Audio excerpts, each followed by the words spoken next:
Here's a little poem translated from the Norwegian. May Moon.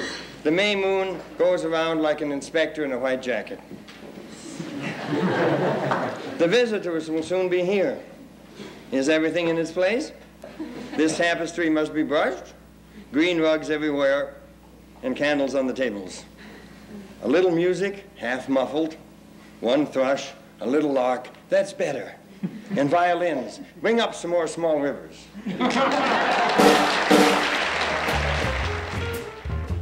He was really into performance. He had a tireless manner. And another thing, you know, that people remember from Robert is, I'll read that line again. And then somebody, a student is reading a poem, he says, that's wonderful, read it again, read it again. And that's actually good. I remember him so well. He was tall and slim and handsome. He had rosy cheeks. He looked like the all-American boy of the 40s.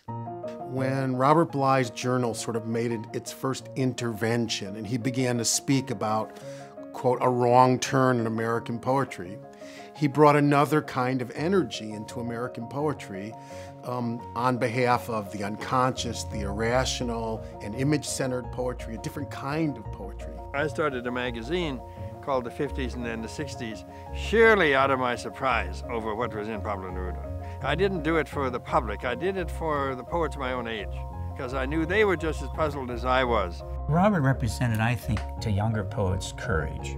He had so much of that. It wasn't just the love he showed toward people, he gathered them in. He created this cauldron where people were really encouraged, feeding the heart, to cultivate their own authority, which contains the word author, their own autonomy. Neruda says, so happens I'm sick of being a human being. It so happens I'm sick of my fingernails and my toenails and my shadow. So happens I'm sick of being a human being. Nevertheless, it'd be marvelous to kill a law clerk with a cut lily. It'd be tremendous to kill a nun with a blow in the ear. It'd be great to go through the streets with a green knife, letting out yells until I died of the frost. That's a long way from Tennyson. The early men's gatherings, Robert always used to say, this is not an answer to the women's movement. This is us emulating what they've done forever. You know, we were always behind the newspaper.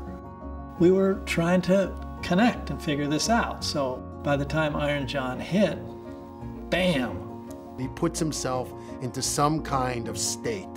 I mean, I don't know his actual writing process, but the poems seem to come out of some deep inner state, some deep mind. And this is a man who worked very, very hard and makes a demand on others that they work hard. It's not easy to be a human being and to become an adult and to go through grief and come out the other side.